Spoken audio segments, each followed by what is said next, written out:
আসসালামু আলাইকুম এভরিওয়ান, সবাই আশা করি ভালো আছেন। আজকে শুক্রবার, আজকে আমরা যাচ্ছি বাইতুল মুকাররম মসজিদে নামাজ পড়তে। তো চলেন যাই। নামাজ শেষে একটা কার্যক্রম আছে।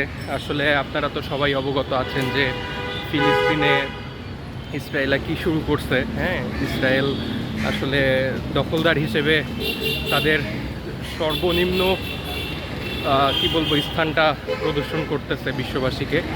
তো তাদের বিরুদ্ধে আমরা একটা মিছিল করব আজকে। আসেন শেয়ার করি আপনাদের সাথে।